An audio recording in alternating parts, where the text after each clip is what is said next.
ओम असुनीते पुनरस्मादिक्षपुरप्राणमिहनादेभोगं योगपस्येम सूर्यमुच्छरन्दमदमलयान स्वस्ति अमृतमे प्राणामृतमापप्राणादेवनिधाश्चानमपःपयति स्वामिनि सर्वजगन्नाथ यावत् पूजावसानकं तावत् त्वमिति लिङ्गेऽस्मिन् सन्निधिं कुरु स्थिरो भव वरदो भव सुमुखो भव सुप्रसन्नो भव स्थिरासनं कुरु रङ्गधियानम्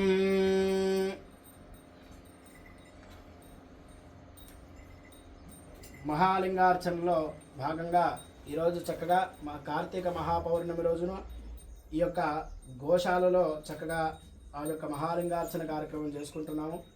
ముందుగా ఈ యొక్క మహాలింగార్చనకి ఏకాదశ వర్ణార్చనలు. ఈ ఏకాదశ వర్ణార్చనలు ఎందుకయ్యా అంటే మనం పరమశివుడికి దగ్గరికి వెళ్ళి ఆయనకి అభిషేకం చేసుకుందామంటే మనకి అర్హత ఉండదు. కనుక ప్రతి కైలాసంలో ఎంతమంది అయితే దేవతలు ఉంటారో వాళ్ళందరినీ కూడా దాటుకుని వెళ్ళి ఆ యొక్క వాళ్ళందరి అనుజ్ఞను తీసుకుని అప్పుడు ఆ యొక్క పరమేశ్వరుడి దగ్గరికి వెళ్ళి మనం అర్చించుకోగలం. దానికి ముందుగా పాంచభౌతిక శరీర శుద్ధి అర్థం మన శరీరాన్ని కూడా ఆ యొక్క శివతత్వాన్ని ఏర్పరచుకుని నారుద్రో రుద్రమర్చయేత్. ఒక శివుడికి అభిషేకం చేయాలంటే అభిషేకం చేసేవాడు కూడా శివుడై ఉండాలి. కనుక ఆ యొక్క బోధాయన మహర్షి వారు అలా చెప్పారంట. నారుద్రో రుద్రమర్చయేత్. ఆ యొక్క న్యాసాన్ని చెప్పుకొని ఆ మంత్రం చెప్పుకున్నట్లయితే ఆ యొక్క మనిషిలోకి రుద్రతత్వం ఏర్పడుతుంది. దాని తర్వాత ఈ యొక్క మహాలింగార్చనలో ప్రథమావరణార్చనం అష్టదిక్పాలకులు.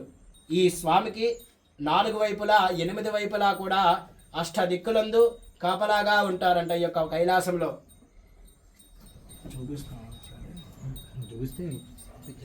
అష్టదిక్పాలకులు ముందుగా తూర్పులో ఇంద్రుడు, అగ్ని, యముడు, వాయువ్యుడు, నిరుతుడు, వరుణుడు, వాయువుడు, కుబేరుడు, ఈశానుడు. ఈ 8 కూడా అష్టదిక్పాలకులు.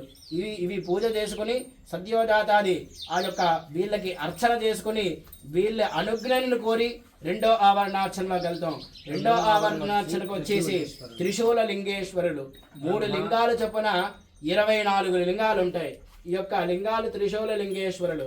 వీళ్ళని కూడా అర్చన చేసుకుని ఆ వీళ్ళ అనుజ్ఞను తీసుకుని 3వ ఆవరణార్చనలోకి వెళ్తాం. ఈ యొక్క 3వ ఆవరణార్చనకు వచ్చేసి తాండవేశ్వరుడు. ఈ యొక్క తాండవేశ్వరుడు 108 లింగాలు. ఈ 108 లింగాలు కూడా కైలాసంలో స్వామివారి చుట్టూ ఒక ద్వారంగా ఏర్పడి అడ్డు గోడగా నిలబడుతుంది. కనుక వారందరినీ కూడా అనుగ్రహణని తీసుకుని అక్కడికి లోపలికి ప్రవేశం ఇస్తాం. తర్వాత 4వ ఆవరణార్చనకు వచ్చి గణపత్యాది అష్టదిక్పాలకులు. ఈ యొక్క గణపతులు అష్టగణపతులు అంటాం దీన్ని. ఈ స్వామికి అష్టగణపతులకు కూడా ఒక్కొక్క స్థానంలో అష్టగణపతులు ఉంటాయి. తూర్పు భాగంలో, అలాగే ఆగ్నేయంలో దిక్కున, దక్షిణాన్న, పశ్చిమాల్లో, ఉత్తరంలో, ఆ యొక్క వాయువ్యంలో కూడా ఈ యొక్క అష్టగణపతులు ఉంటాయి. ఆ యొక్క గణపతులను కూడా అర్చన చేసుకుని తదుపరి పంచమావరణానికి అడుగు పెట్టుకుంటాం. ఈ యొక్క పంచమావరణ స్థితికి వచ్చేసి భవాది పృథివీమూర్తులు. వీళ్ళను కూడా అనుజ్ఞను తీసుకోవాలి. ఒక్కొక్క స్టేజ్ దాటే కొలది ఆ యొక్క అవతారాలు. ఆ యొక్క ఈ యొక్క 5వ అవతారానికి వచ్చేసి భవాది పృథివీమూర్తులు. 8 లింగాలు చొప్పున తూర్పు భాగంలో, మరలా ఆగ్నేయము, దక్షిణము, నిరుతి, వరుణం, వాయువ్యం, ఉత్తరం, ఈశానం. ఈ భవాది పృథివీమూర్తులు 8 లింగాలు చొప్పున వీళ్ళకు కూడా అర్చన చేసుకుని తదుపరి షష్ఠావరణలోకి అనుజ్ఞను తీసుకుని వెళ్తాం. ఈ యొక్క షష్ఠావరణార్చనకు వచ్చేసి ఏకాదశ రుద్రుడు.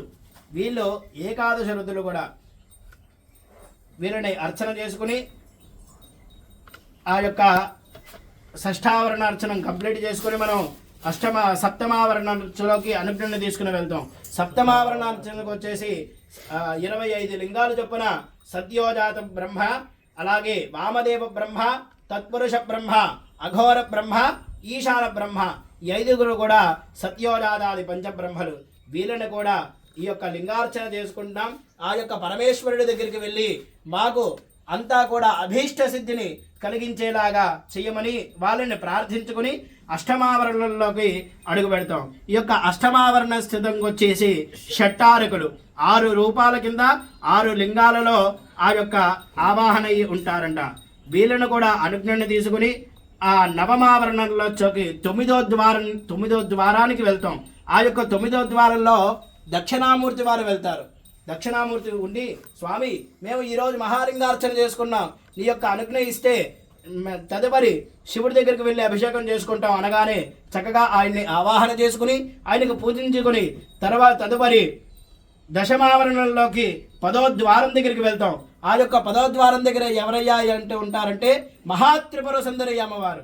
మహాత్రిపుర సుందరి అమ్మవారు 135 లింగాలతో అమ్మవారిగా ప్రతిష్టాపన చేసుకుని ముందు పరమేశ్వరుడు దగ్గరికి వెళ్తే శివుడికి ఒక్కడికి నువ్వు అర్చిస్తే సరిపోదు, నాకు కూడా ముందు నాకు అర్చన చేసుకుని తదుపరి ఆ యొక్క పరమేశ్వరుడి దగ్గరికి వెళ్ళాలని అమ్మవారు అనగానే ఆ యొక్క దశమావరణలో 10వ ద్వారం దగ్గర అమ్మవారిని అర్చన చేసుకుని ఆవాహన చేసుకుని ఆ యొక్క అమ్మవారిని అనుజ్ఞని తీసుకుని పరమేశ్వరుని కలుస్తారు. ఆ యొక్క ఏకాదశావరణంలో మహాలింగ రూప పరమేశ్వరుడు ఉంటాడు. ఈ యొక్క పరమేశ్వరుడు 25 లింగాల రూపాలతో ఆ యొక్క పరమేశ్వరుడు ఉంటాడు. ఇలాగా 11 ద్వారాలతో ఈ యొక్క మహాలింగార్చన అనే కార్యక్రమం చేసుకుంటాం. మరి చక్కగా ఇప్పుడు పంచామృతాలతో అనేక విశేష ద్రవ్యములతో ఆ యొక్క రుద్ర నమక చమకాలతో ఆ యొక్క శ్రీరుద్రం అభిషేకం జరుగుతుంది. అందరూ కూడా ప్రార్థన చేసుకుని నమస్కారం చేసుకుంటూ ఆ యొక్క మనసులో ఓం నమ శివాయ ఓం నమ శివాయ అనుకుంటూ ఆ యొక్క పరమేశ్వరుని అనుజ్ఞను ప్రతి ఒక్కరికి కావాలి. శరీర ఆయురారోగ్యాలు అష్టైశ్వర్యాలు అన్నీ కలగజేయాలని మనసులో ప్రార్థన చేసుకోండి. ఓం నమ శివాయ.